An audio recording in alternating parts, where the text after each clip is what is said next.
All right, Wizard, it's your turn. What are you going to do? I guess I'll cast Fireball. You're in a 5x5 broom closet with a beholder. Are you sure? Well, what about Magic Missile? I'll roll to attack. That's not a melee attack. You just roll damage. Are you sure? Let me look that up real quick. I'm sure.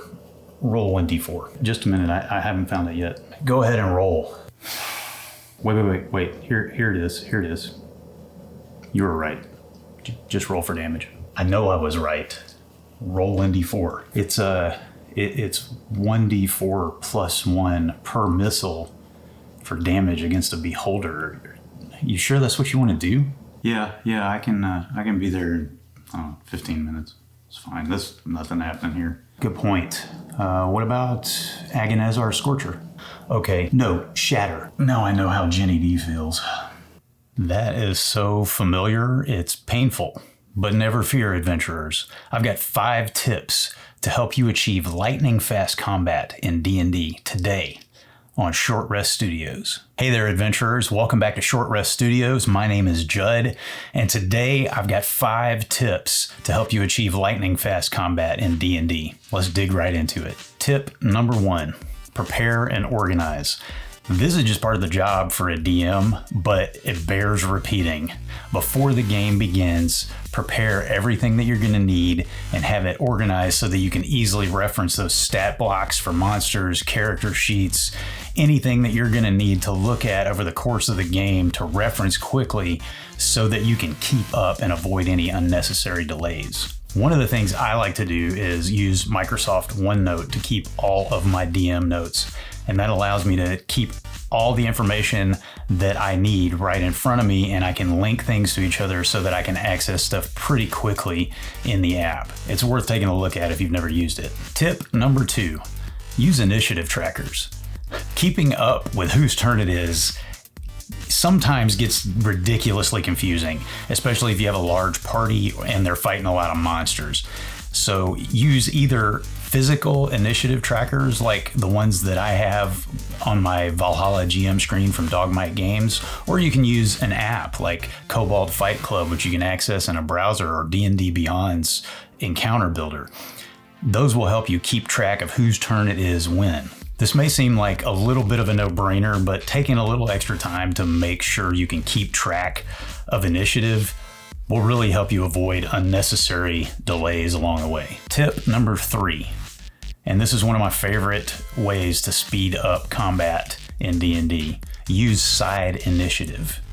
This is a rules variation that's found in the Dungeon Master's Guide, but it's really straightforward. Essentially, the party as a group rolls 1d20 for initiative, and then the DM rolls 1d20 for the enemies for initiative.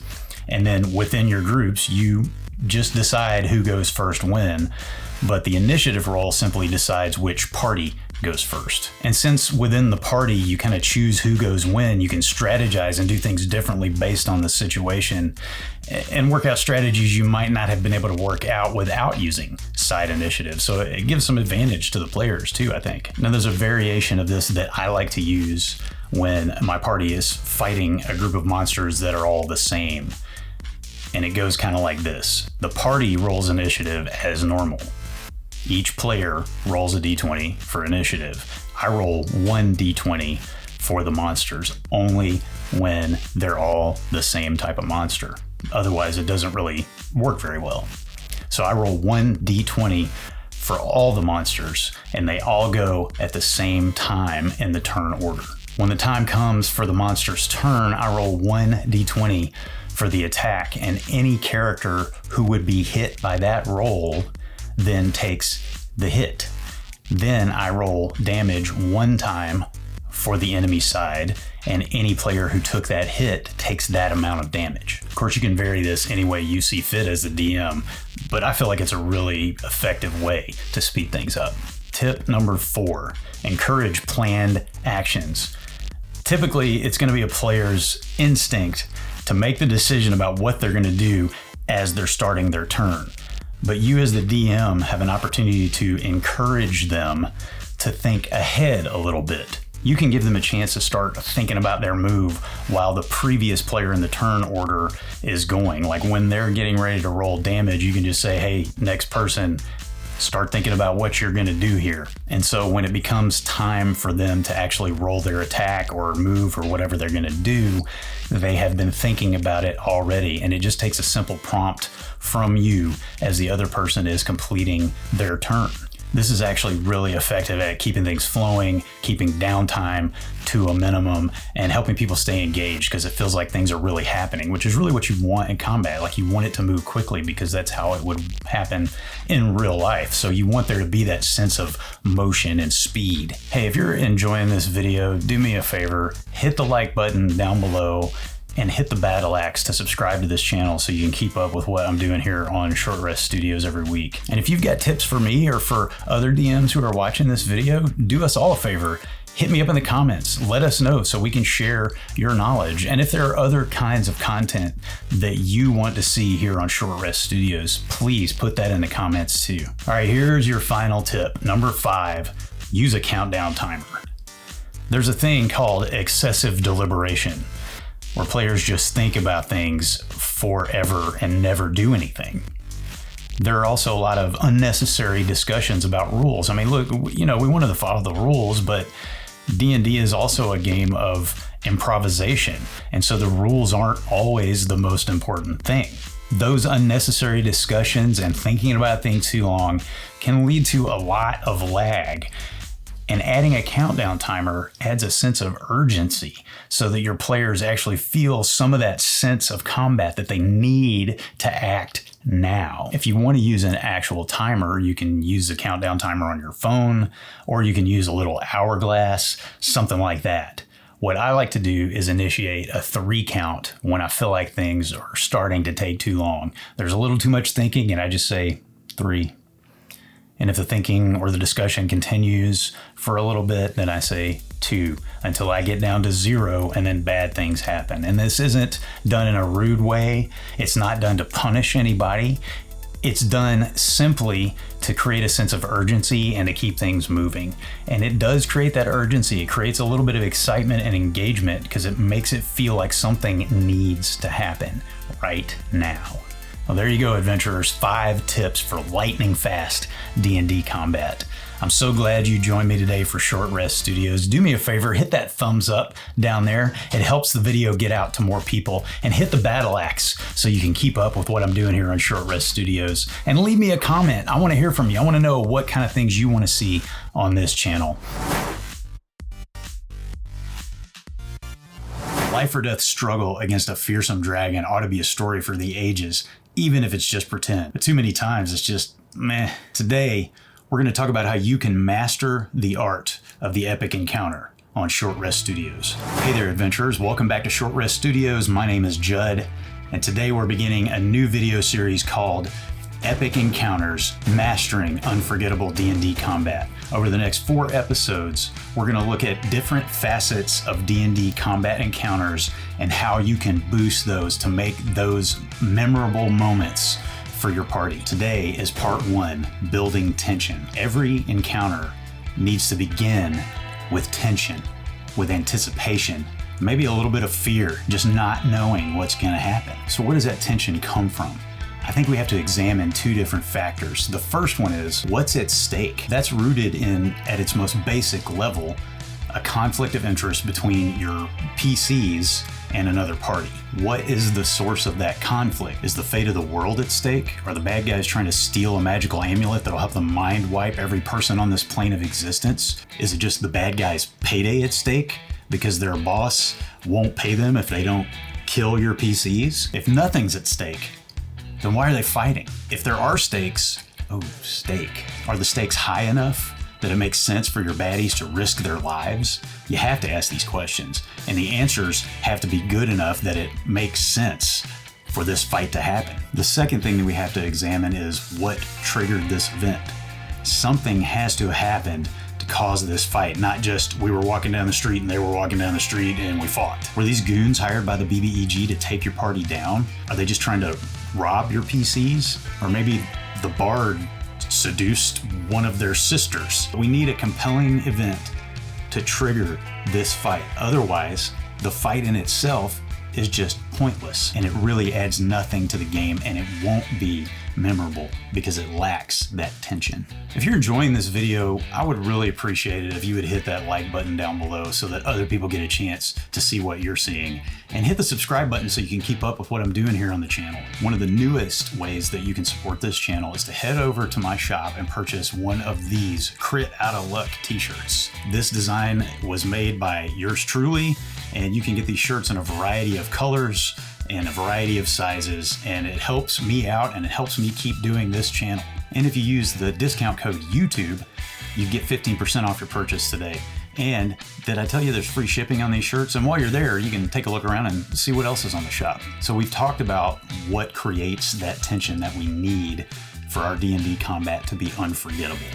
Now I'm going to give you 3 DM tips to help you build that tension. Tip number 1, foreshadowing.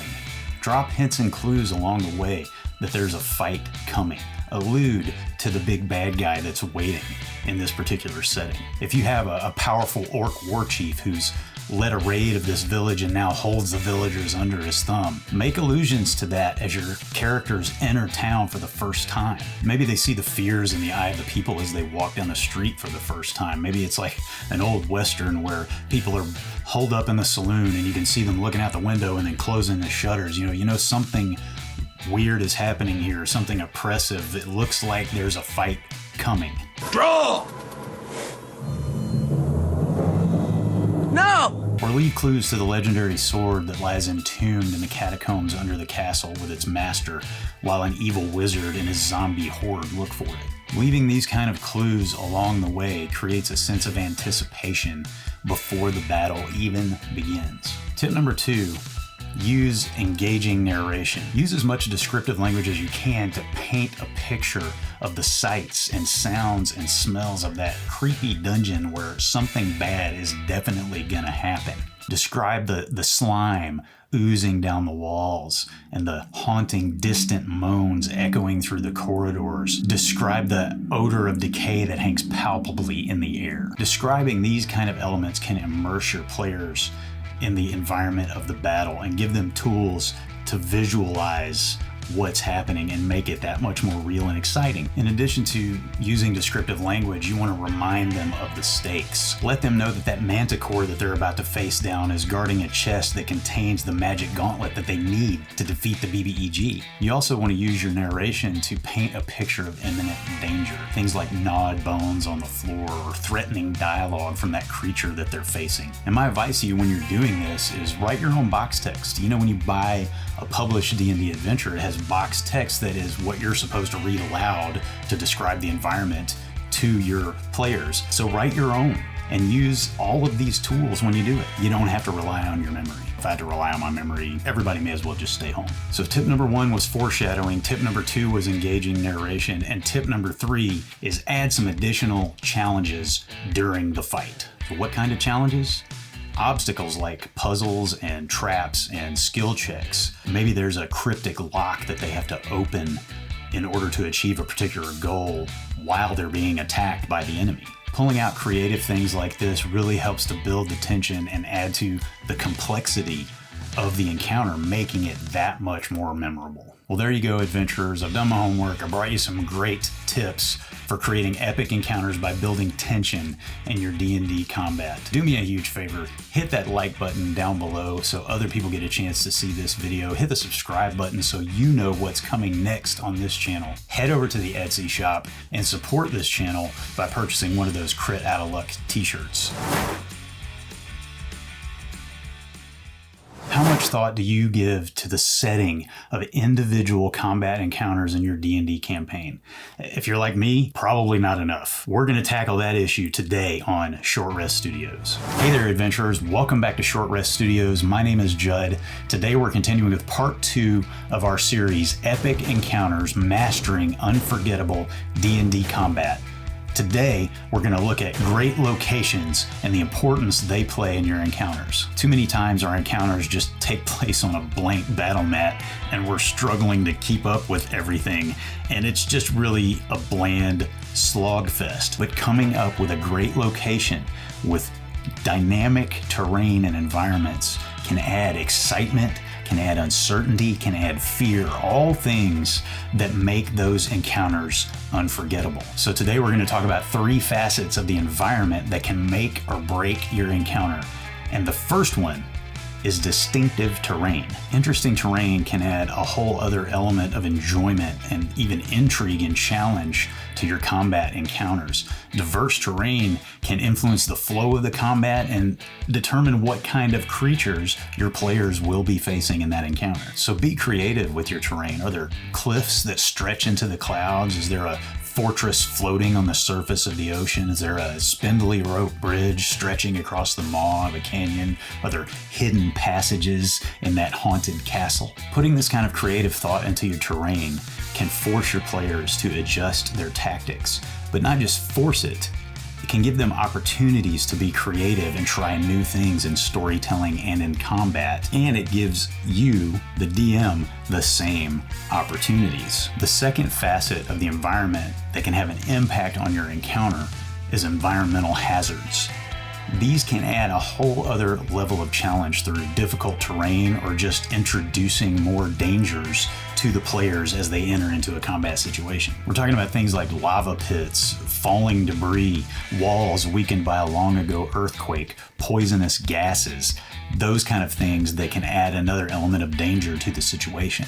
It adds a sense of urgency when you know that something bad can happen to you really easily, even if the bad guys don't get you, and that keeps your players on their toes. Adventurers, we're building a great community here, and I would really love to continue to see it grow. So if you would do me a huge favor and hit that like button, I would so appreciate it.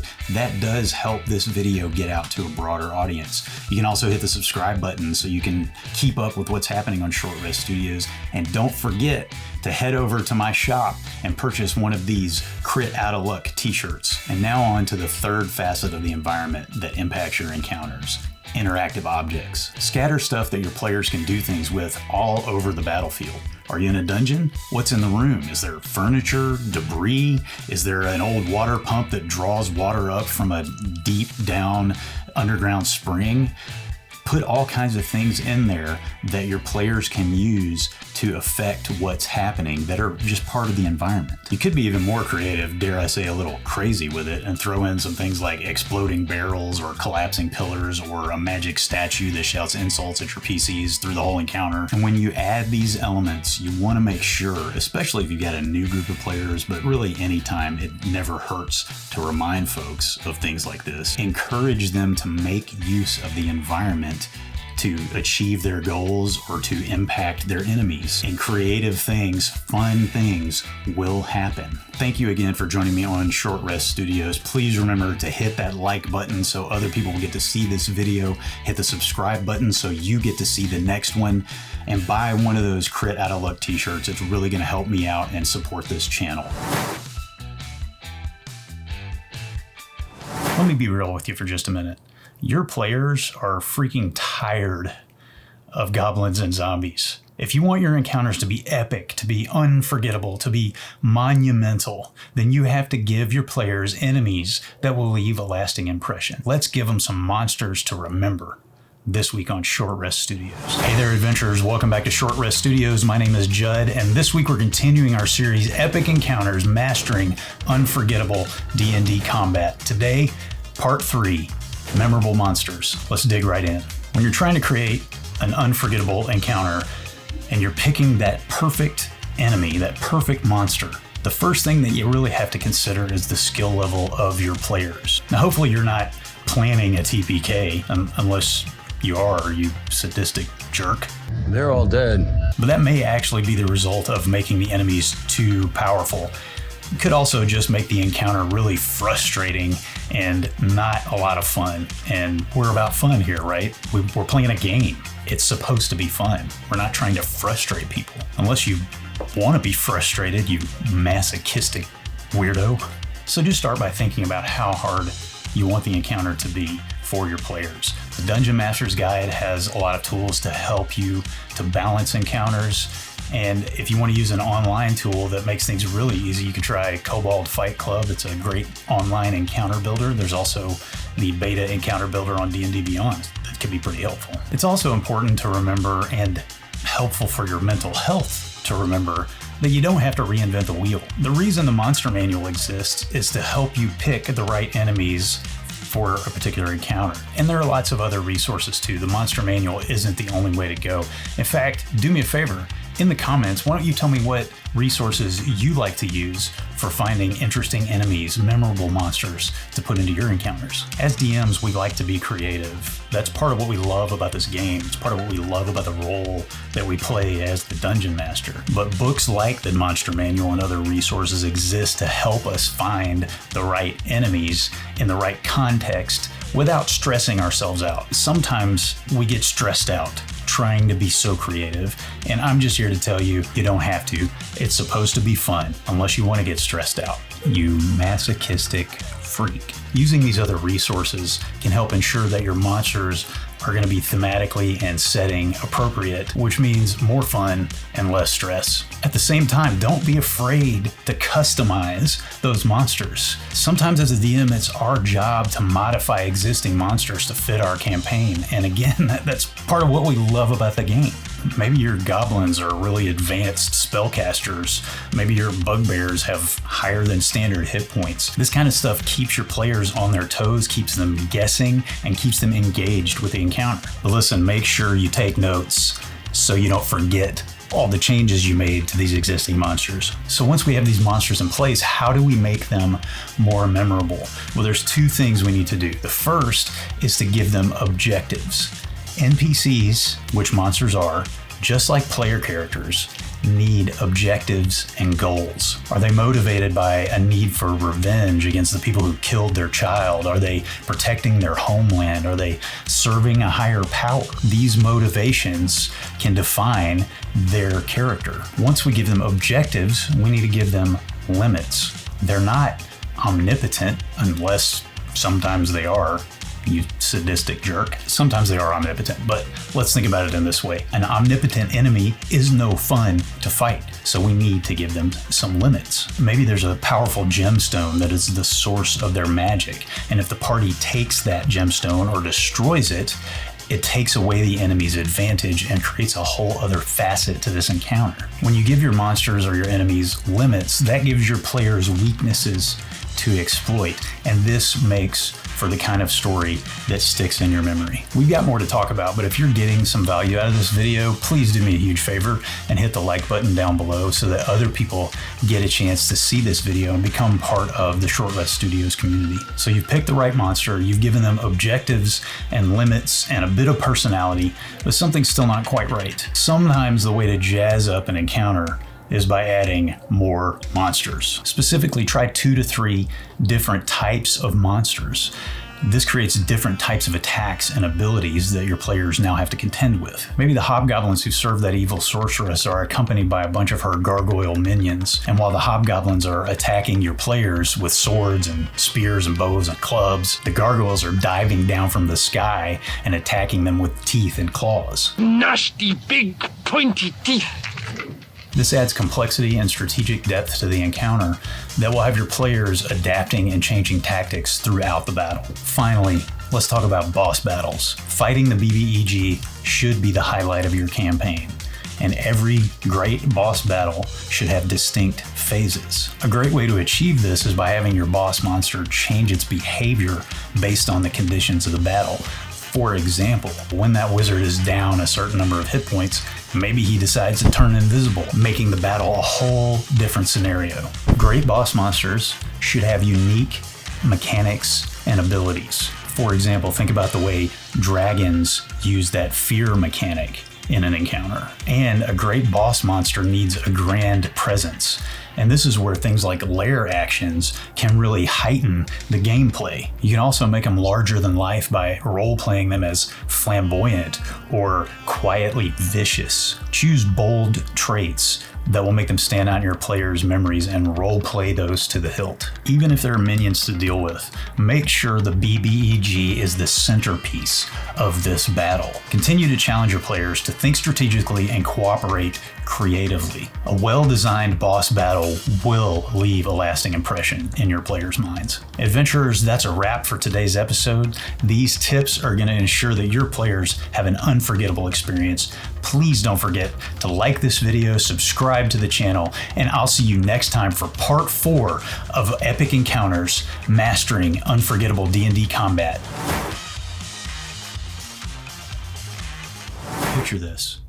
Our intrepid heroes stumble into the midst of a plundering horde of goblins. Blades clash, magic missiles explode, and certain doom seems but one failed saving throw away. Then, in a moment of sheer lunacy, Bree Greenbottle, the halfling rogue, pulls out a white flag and starts doing an interpretive dance. For a moment, the goblins gape in utter bewilderment, and then they burst into maniacal fits of laughter. And just like that, what could have been a gruesome slaughter turns into a dance-off. Dance-off, bro! Me and you! Hey, dance partners, adventurers, whatever you want to call yourselves.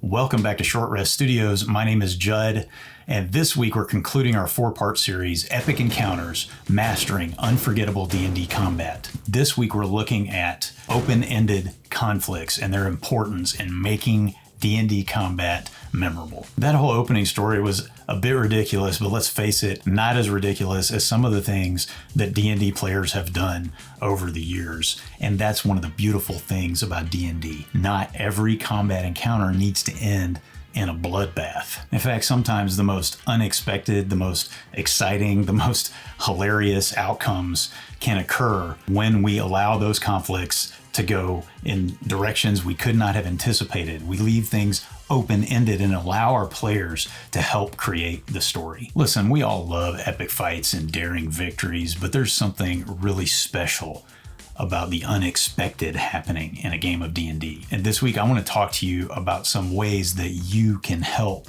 encourage those unexpected outcomes. As a DM, you need to create options for your players. I mean, think about this. Why fight to the death? In most circumstances, most creatures would not want to fight to the death. If we're talking about a group of bandits who were hired to attack your party, they're probably not going to care enough to keep fighting until they're dead. Most creatures are not going to be so willing to die, especially if there are low or no stakes. Stakes. So here, fellow DMs, are 3 creative options for you to get your bad guys out of a fight. Option number 1, surrender is always an option. It adds realism. Like I said, most creatures are not going to be willing, really, to fight to the death in every circumstance. So it's realistic to think that some might just surrender. It also will provide some interesting opportunities for roleplay, whether it's through encouraging your players to persuade the bad guys or intimidate them, or just try some clever or crazy tactics. You can be creative in figuring out ways to force them to surrender. And here's a note for players. Surrendering doesn't mean giving up. It means looking for a creative solution to a conflict that doesn't involve a pile of corpses. Option number 2, retreat is reasonable. Like I said before, your bad guys in most circumstances are probably not going to want to fight to the death. And instead of surrendering, they may, when a certain condition is reached, decide to run away. Run away! For example, they reach half hit points or a certain number of hit points. That's one that we use a lot in D&D. When that condition is met, when your bad guy gets down to half their hit points, they jet. And that gives your players an opportunity to be creative. And it provides some realism and some unpredictability to what can be an extremely predictable situation. And here's a note for players. Retreating is not chickening out. It's just a way for you to find a tactic that allows you to live to fight another day. Adventurers, real quick, I just want to say this to you. I'm tired this week. It's been an interesting week. I'm coming to the end of my time at a job that I've been at for 6 years, and it's a really weird situation, and I haven't been sleeping well. There's a lot of emotions going on. I don't know what the future looks like, but I'm so glad. I was so excited to get to sit down in front of the camera today and record this episode for you, because I find joy in doing this. And I hope that we can hang out together, talk about games, and have some fun together as an outgrowth of me making these videos. I look forward to that every week when one of these videos comes out. If you're getting some value out of this, it really means a lot to me when you hit that like button. I know that I'm doing something that means something to you, and that really helps me out. And when you hit the subscribe button, then I know that you want to know what's coming next.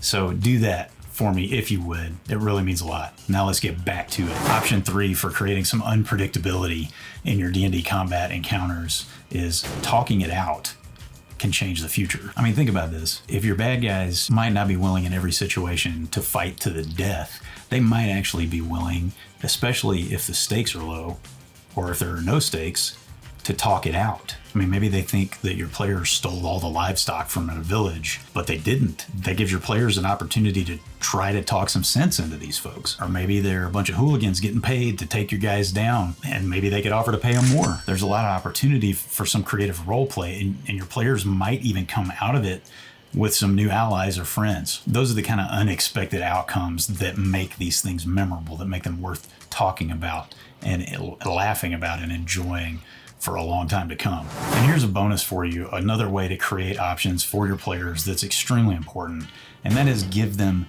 meaningful choices anytime they enter into an encounter of any kind. You do this by offering them opportunities to make different tactical choices, or encouraging them to do that. Encourage them to do things like prioritize targets, put potential rewards into that encounter, and encourage them to take risks in order to get that reward.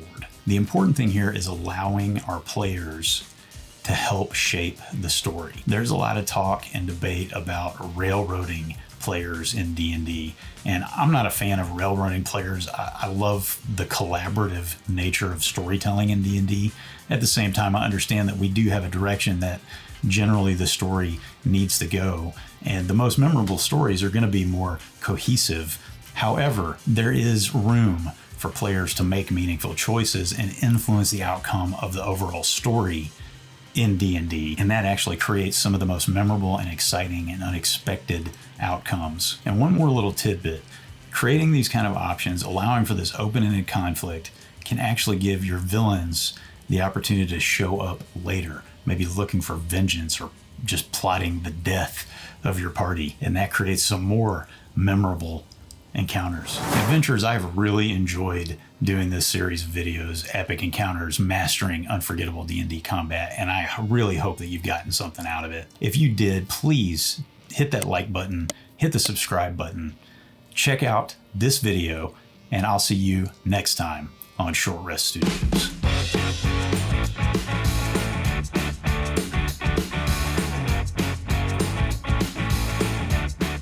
And here's a note for players.